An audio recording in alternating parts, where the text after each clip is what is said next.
Hi! If you are new here, I'm Kat and I like to talk about crimes, investigations, missing peoples and all these kind of things.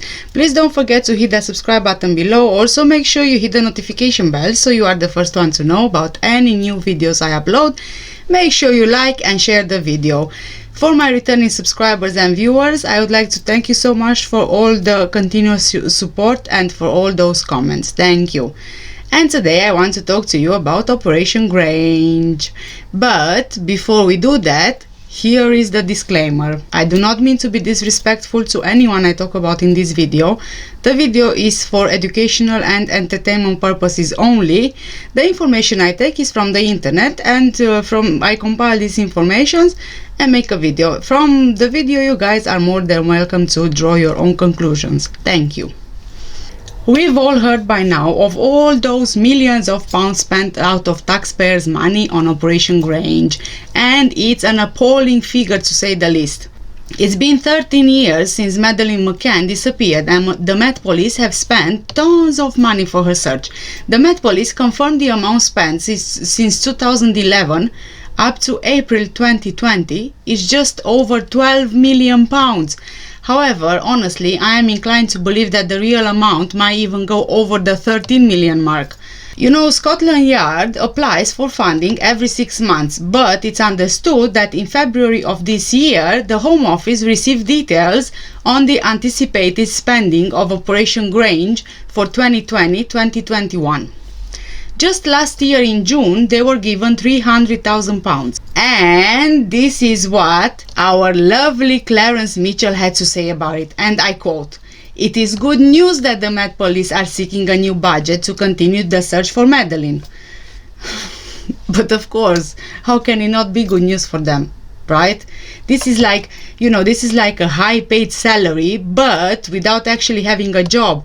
It's like a project which needs to be seen through, but the reward is there without the project being completed, something in the likes of that. Commissioner Cressida Dick previously said, and I quote, "We have active lines of inquiries and I think the public would expect us to see those through. A very small team continues to work on this case with Portuguese colleagues and we have put in an application to the Home Office for further funding." Oh boy, dear Commissioner. I honestly don't think for a second that the public would want to see those inquiries through, because it's all a sham. Really, it's a sham. There's no inquiry to see through unless it involves the parents. We've all seen it and we keep seeing it time and time again. You don't know where else to look, just to avoid looking at the obvious. Next thing we know, we'll be reading in the newspapers that a little green alien in his UFO kingdom Madeleine and she's there locked up on Mars. Or even better, Doctor Who took her in his police box and they flew away in a different time and space. Don't think that I'm actually making fun of Madeleine's case, but honestly, the way this has been handled over the years, it all sounds so ridiculous already. It's ridiculous. I think we've had enough. What we see in the media is the same story, but with a different spin. Nothing new to what we didn't know before. And again, I have to disagree. I don't think that the small team works with the Portuguese colleagues. If they would, the case would have been solved in 2007. And it all started with Tony Blair, the Prime Minister at the time of Madeleine's disappearance. Then carried on to Gordon Brown, David Cameron, Theresa May and Boris Johnson. So here we have 5 prime ministers who are just not stopping this funding. It just carries on from one to another. So if you try to hold someone accountable, you can't really do it, because by passing it from a prime minister to another, none of them actually take responsibility. And you know what, I think they're just like, oh, you know what, let's just leave the next prime minister to deal with this. I'll just keep my hands clean and I will just approve more funding. Maybe it's only just a piece of paper being passed from one desk to another and only needs a stamp of approval. And this is the reality. Although it may seem unreal, but this is a very, very expensive piece of paper if you ask me. This piece of paper costs millions when the stamp is right there pressed on it. There are loads of opinions circulating on social media that the McCanns were cleared by the Portuguese police. But I say it again and I repeat myself, that is not true. They have not been cleared. In 2008, the Portuguese police shelved the investigation, but this does not mean that the McCanns were ever cleared as suspects, and this doesn't mean that the investigation is closed. Just the same as it doesn't mean that Amaral was removed because of incompetency or any of his past cases. He was removed because of political pressure. The fact that he had badmouthed the British police to a reporter was the excuse needed for him to be removed. I think all they did was waiting for him to do something so they could use it against him, and it worked wonders. And so many people believe he was incompetent, but he wasn't. He did more than the British police will ever do in Madeleine's case, and not because they are incompetent. No, I don't want you believing for a second that I am of the opinion the British police is incompetent, because this is not my belief. However, in Madeleine's disappearance, they are only allowed to pursue certain avenues. Their hands are tied in what seems to be a political fiasco. Everybody has a boss, everybody has to answer to a higher up person, and if they don't like it and leave, very soon another replacement can be sent who will follow the rules. I mean, honestly and quite sadly, it's just how it works. The Portuguese Attorney General ruled two possibilities of what happened to Madeleine. She died in apartment 5A and the parents were involved, or she may have been abducted. Even if the McCann status as formal suspects ended, they were never cleared as they have claimed. They were not cleared. At the same time, in 2008, the Portuguese police made public around 85% of the police investigation documents in the case, which are also known as the PJ files. The documents suggest Madeleine had died in the McCann's apartment and they had covered up her death by faking an abduction. The evidence included 17 alerts of 2 British police sniffer dogs, 12 to the odor of a corpse and 5 to blood or body fluids, found in 12 locations or on items related to the McCanns and their apartment. There was also evidence that the McCanns and their friends had contradicted themselves and changed their stories on many various occasions. And there is still 15% which the PJ didn't disclose. And I really think that these documents prove the parents' guilt. There is a reason, and a really good reason, why they have not been made public. It's not surprising the McCanns tried to get their hands on the files under the pretext the files might contain vital clues as to what happened to Madeleine. But of course, in my opinion, those vital clues might be their involvement in Madeleine's disappearance. I have never heard parents of missing children to request files from a police investigation. The McCanns tried so hard to get these files that they even went to the High Court in 2007, but of course they lost and they were only given access to 11 of the files out of hundreds. And after the PJ released the 85% of the files to the public, the McCanns tried again in 2008 in court to see the files which have not been released. You know what? There is a lot of determination there. And it doesn't seem to me it's a determination of parents concerned with finding their daughter. It seems more likely they want to get those files to see if there is anything that would incriminate them and find a completely innocent explanation for that, as Clarence Mitchell mentioned in an interview.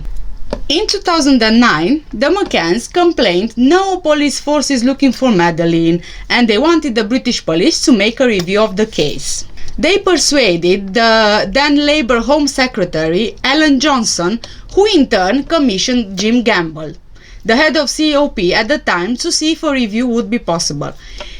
Even COP says the first thing you would do in a child's disappearance is to investigate the parents, because in most of these cases the parents are responsible. But obviously that's not the case with the McCanns, is it? They are the ones which are out of the norm. They are the ones where the law doesn't seem to apply. Going now to 2010. Labour lost the elections and the Conservative MP Theresa May became Home Secretary. At first, Theresa May refused a review of the case. But of course that things will not stay like that. The McCanns, friends with Jim Gamble, complained about May's refusal publicly. Theresa May then, she reorganizes key police forces and puts CEOP under the control of a top-level national crime agency. After protests from Jim Gamble and the McCanns, Jim Gamble threatens to resign, but probably he didn't expect that. Theresa May accepts his resignation. Don't worry guys, please stay with me because it will all be connected. Just a bit more patience. You've heard of Rupert Murdoch, right?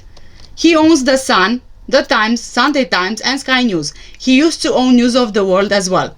See where I'm going with this? Okay, in 2008, Clarence Mitchell starts working part-time for Rupert Murdoch's son-in-law Matthew Fraud in his Fraud Communications PR company. In 2009, Murdoch meets David Cameron on his yacht in the Mediterranean. But pay attention to this. Very soon after the meeting, Murdoch backs up the Conservatives in the newspapers instead of the Labour. But Murdoch asks Cameron to give him control of Sky B, which is now known as Sky, in exchange for helping him win the general elections. And he did. Cameron then makes the ex-editor of Murdoch's News of the World his own director of communications. Then they choose Clarence Mitchell as Colson's deputy. Hold on. Colson was on and off in a long relationship with none other than, ladies and gentlemen, Rebecca Brooks, who was at the time the CEO of Murdoch's international news empire. See how it's all connecting? His newspapers have published over the years many articles with sightings of Madeleine, and the only reason was that each front story page with Madeleine would gain them readership in the tens of thousands, which of course in turn would make them even more money.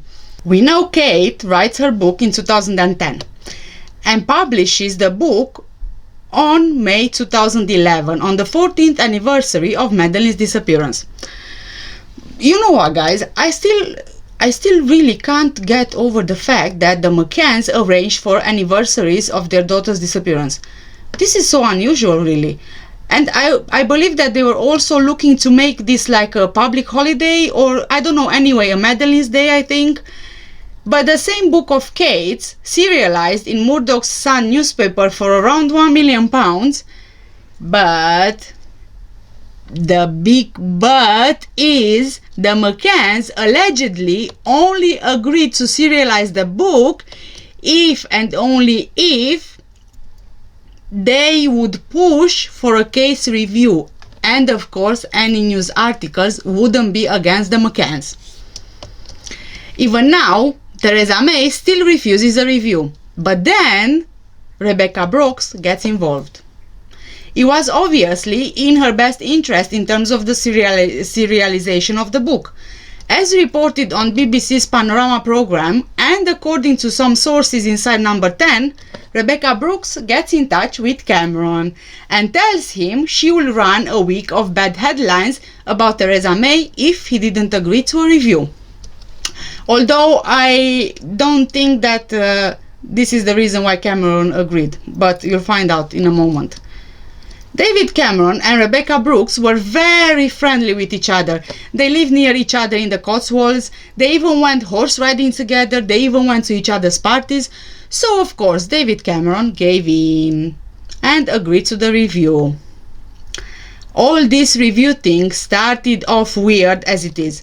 Usually the funding request would go from the small police force, and in this case would be Leicestershire Police, being that the McCanns live there. And then this would go to the Home Office, and the request would only be made in exceptional circumstances when the police doesn't have the funds locally. But the review of this case request came from the Home Office to the Metropolitan Police. When asked of them, the Metropolitan Police did say they understand they are a big police force with resources, but it wouldn't be fair on the taxpayers the Met to spend the resources on a missing child's case when the McCanns are from Leicestershire and the child were missing in Portugal. However, the Met agreed as long as the funding came from the Home Office. But we need to get back to David Cameron for a second, because this review and how the public would see it was well planned and orchestrated in advance, in my opinion. The way it went was, the McCanns wrote a letter to the Sun, right? The next day, the Sun publishes the letter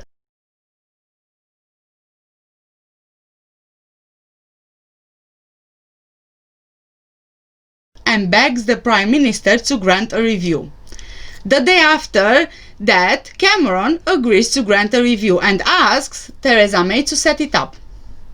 Theresa May, in turn, told the then Metropolitan Police Commissioner, Sir Paul Stevenson, to set it up, and he named it Operation Grange.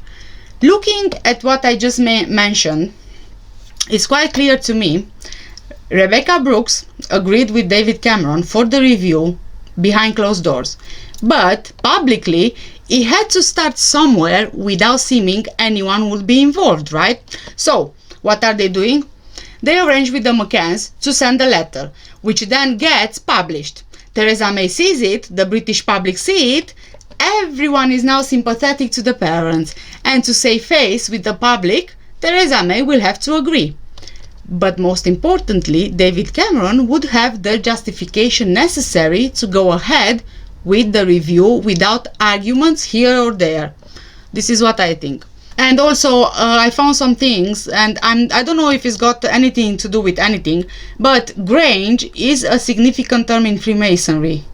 There is a Masonic hall in Grange-over-Sands, a town on the Cumbrian coast, and also the Grange came into being in 1867 because of the vision of Oliver Hudson Kelley, a Minnesota farmer and activist. He had long held that farmers, because of their independent and scattered nature, needed a national organization which would represent them, much as unions were beginning to do for industrial workers. Farmers were at the mercy of merchants for both needed farm supplies and for marketing their crops. Railroads and warehouse companies were taking advantage of farmers as well. Okay, that's it for the history lesson. And now let's get back to Operation Grange. How it goes is, every police review or investigation has an official brief, right? Also known as a remit. 7 months after Operation Grange is set up, the Met police officers agree on the review's remit. Drawn up by Detective Chief Superintendent Hamish Campbell, it said, and I quote, "The investigative review is intended to collate, record and analyze what has gone before. It is to examine the case and seek to determine, as if the abduction occurred in the UK, what additional new investigative approaches we would take and which can assist the Portuguese authorities in progressing the matter." End of quote. And obviously the McCanns are thrilled with the remit. This remit means that the 40 or so police engaged on the review team can only investigate an abduction.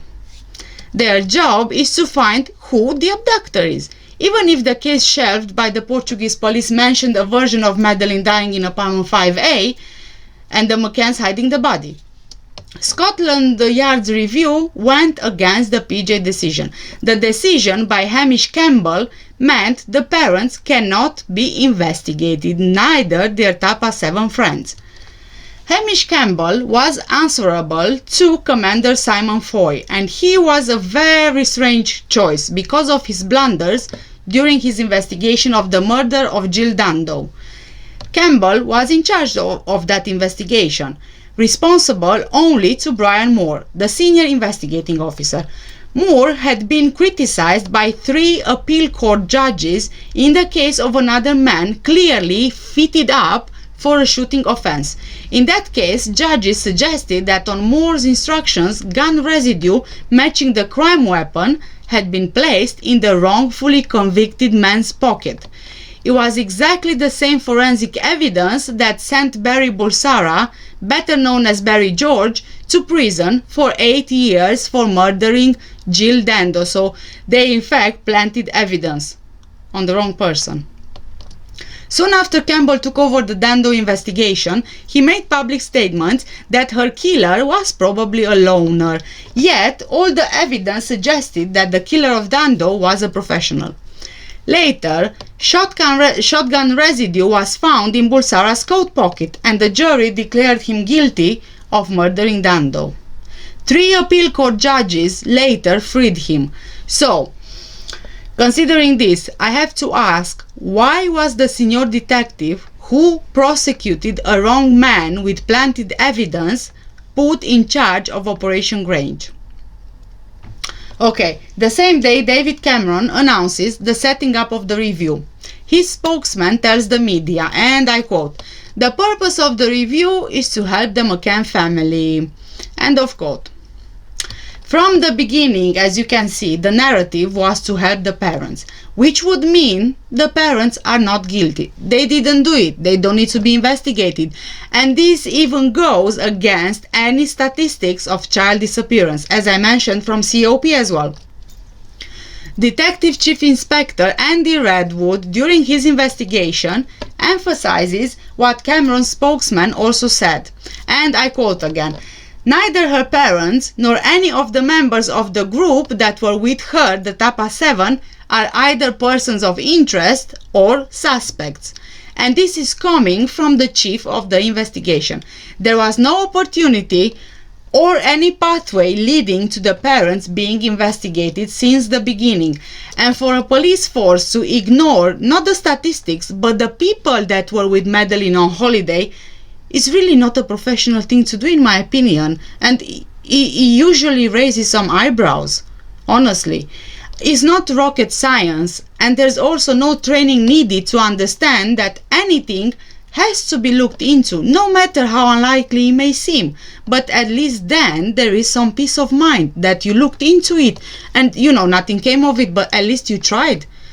And you know what? Quite honestly, I wouldn't want to be in those police officers' shoes. There are so many of them who believe the McCanns are involved in Madeleine's disappearance, but they are stopped from essentially doing their jobs. You know that Andy Redwood was Campbell's second in command, right? He was within 3 years of retirement, and his deputy was Detective Inspector Tim Dobson. They made a team of 38 officers based at Belgravia Police Station in London, and the weekly cost for Operation Grange per week was somewhere around £50,000 per week, which also included police officers' trips to Portugal. Over the years, in 2014, Andy Redwood is replaced by DCI Nicola Wall. Hamish Campbell left in 2013. Deputy Assistant Met Police Commissioner Martin Hewitt was at one point overseeing Operation Grange. It was at the time of Nicola Wall, I'm pretty sure you've heard this one before, that Dr. Mark Perlin, a leading DNA expert and head of cybernetics in the US, offered free of charge to retest the DNA and forensic evidence found in apartment 5A. There are different means of testing. Science and technology is much more advanced now than it was in 2007, and Dr. Perlin's true allele method could uncover the truth. But of course, Dr. Mark Perlin's offer was refused. I'm not surprised, honestly. If Operation Grange's purpose is to pursue only the abduction theory, and let's say for a second hide what really happened, then retesting the DNA would most likely prove the parents were involved. And this can't be allowed to happen because it might lead to opening a can of worms. There is actually, there is a petition on change.org, and I'll leave the link in the description below, where I invite you to please sign the petition. This demands Scotland Yard to hand over crucial DNA evidence to leading expert Dr. Perlin. It would be really great if you could sign the petition. Also make sure you share wherever you can. Maybe we can collect enough signature, and maybe we can make a change. You never know. We are entitled to know the truth of what happened. So again, I'm leaving the link in the description below. Please make sure you check it out, you sign and you share as much and everywhere you can. Okay. There was a point where Colin Sutton, a retired detective, was assumed to be asked to lead the investigation, according to an interview with him and Sonia Polton. However, he received a phone call from a very good friend of his warning him not to accept the role, as he will only be allowed to investigate an abduction. He won't be able to investigate the parents, and his friend gave him the heads up so he knows what he would get involved in if the offer came along. I got a phone call from a friend of mine who was a very senior Metropolitan Police officer, and I was told, don't do it. You know, if the newspaper report was true and you are going to be asked to investigate this, don't do it. And the reason I was given was that I would not be happy mounting an investigation, leading an investigation where I was told where I could and where I couldn't go, what I could look at, what I couldn't look at.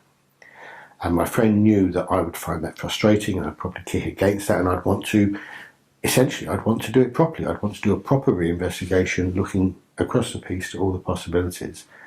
And it seems that he knew that I wouldn't be able to do that if I took it on. How did you interpret that?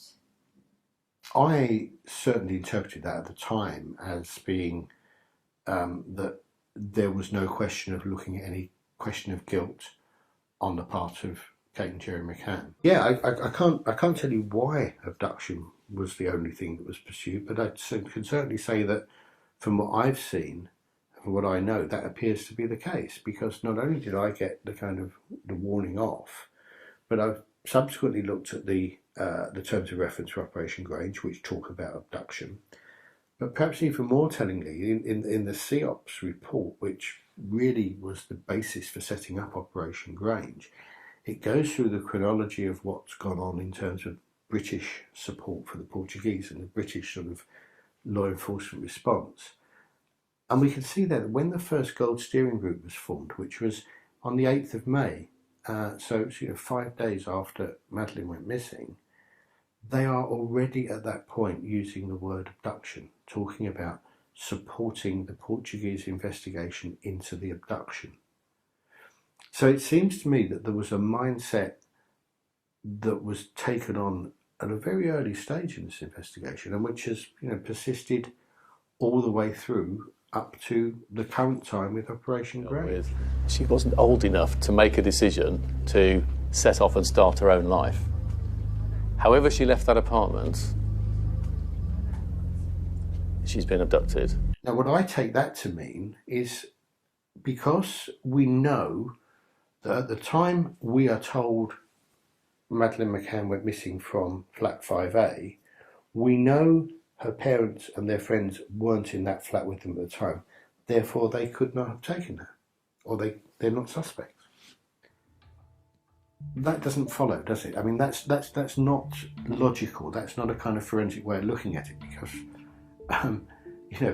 that's based on some pretty huge assumptions. Over the years, we know there was a lot of criticism on Operation Grange.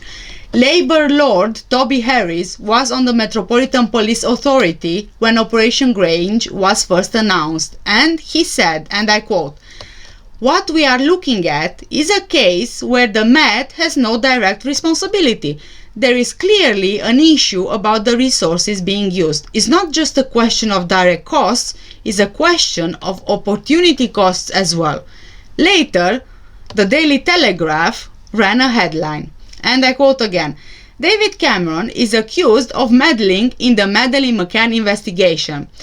It also included further strong comments from Lord Harris, who said, and I quote again, "The Prime Minister has driven a coach and horses through operational independence and had forced the Metropolitan Police to work outside its jurisdiction." The Green Party member of the authority, Jenny Jones, also commented, and I quote, "As a member of the MPA, I have to look at how resources are responsibly used. There are many serious crimes in London, and it is the job of the Met Police to investigate crimes on a fair and impartial basis. Tying up vast amounts of police time and resources on one case does not instill confidence that each crime will be investigated on its own merits. For example, the Forensic Service Unit has been closed. Many will wonder what the Prime Minister's motives were and whether he understands how difficult policing is in this economic climate.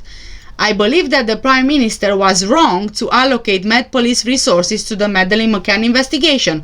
He appears to have been swayed by the Sun newspaper, and it is wholly wrong to capitalize in this way and try to win popular support for what is fundamentally a Portuguese investigation." And she's right, isn't she? She was right. It was the Sun newspaper with Rebecca Brooks. Then on the other hand, it is a Portuguese investigation. The British police shouldn't even have been involved in it. And again I say it, if you would be the Portuguese police, the case would have been solved years ago, potentially even in 2007. Liberal Democrat Pierre Lord Bradshaw also added, and I quote again, "The decision is a PR exercise. Chief constables are desperately worried that their operational independence will be compromised." The reports indicated at the time that the Home Office granted another £2 million to Operation Grange for further investigative work until April 2016.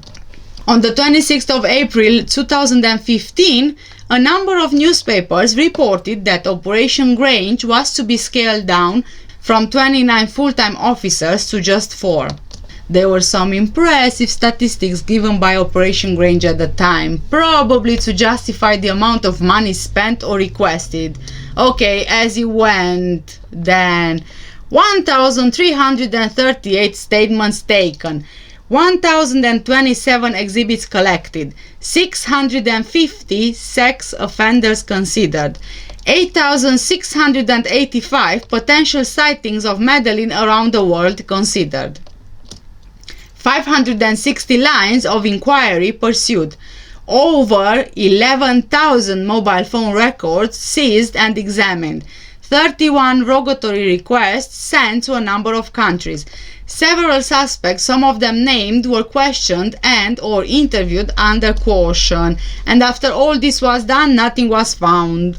DCI Redwood made one of his many memorable and strange statements about his investigation, and I quote, "We are working backwards from the moment Madeleine went missing.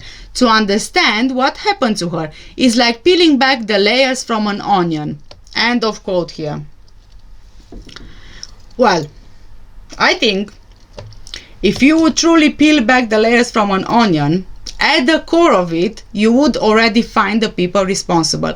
You don't even need to look beyond Rotley, Leicestershire.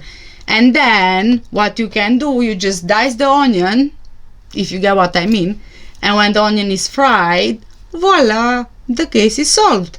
Bad comparison, I know, but I was just carrying on the narrative of the onion. Let's see now what's left of Operation Grange. As of 2019, Detective Chief Inspector Mark Cranwell was put in part-time charge of Operation Grange, which has cost taxpayers £12 million to date. Well, officially £12 million, but I think he went way over £13 million. So far, he has not made a single arrest, yet was still granted another £300,000 by the Home Office in June 2019. The Met said, and I quote, "As of 30th of September 2019, there are 4 officers working full-time on Operation Grange, 1 detective sergeant and 3 detective constables. The senior investigating officer is Detective Chief Inspector Mark Cranwell, who does not work full-time on the investigation. DCI Cranwell reports to Commander Stuart Candy from the Met's Specialist Crime Command, who has chief officer responsibility for Operation Grange." So, There you have it. From a team of over 30 officers, they got down to 4 running Operation Grange. Funding is still coming in. For what? I have no idea. There's no new evidence, always kept in the newspapers, a lead here and then a lead there, witness who saw this and witness who saw that, breakthrough in the case, Christian Bruckner a suspect, but then he's not. It's just ridiculous. Grasping at straws, trying to keep the story going, the McCanns never giving up hope that Madeleine is still alive. All a farce. It's all a farce in my opinion. And so, ladies and gentlemen, as it turns out, in the last couple of days, as we've seen in the media, on the telly, in the news, online newspapers, online articles, radio, wherever, Operation Grange yet again received another £350,000 in more funding for a sham investigation. So, here we have 4 police officers investigating Operation Grange with no leads, with no suspects. They receive again £350,000 in a sham investigation. How ridiculous this is. How ridiculous it is. Oh my God, completely unbelievable. For how long are we going to keep doing this? I have no idea. The year passed and there's nothing new. We already know what happened with Madeleine, but I don't know when there will be someone who will actually say stop and put an end to this. And with this, I will end today's video. My next one will be Metodo 3. So stay tuned. Make sure you subscribe by hitting the big red subscribe button below. Like, share, hit the notification bell as well so you know when my next video will be public. And please, again, I need to remind you, don't forget to sign the petition. The link will be in the description below. Make sure you also share with everyone, everywhere you can. The more signatures we get, the more chances are that we can actually make a difference. Thank you guys so much for watching today's video. Please stay safe and take care. Bye bye.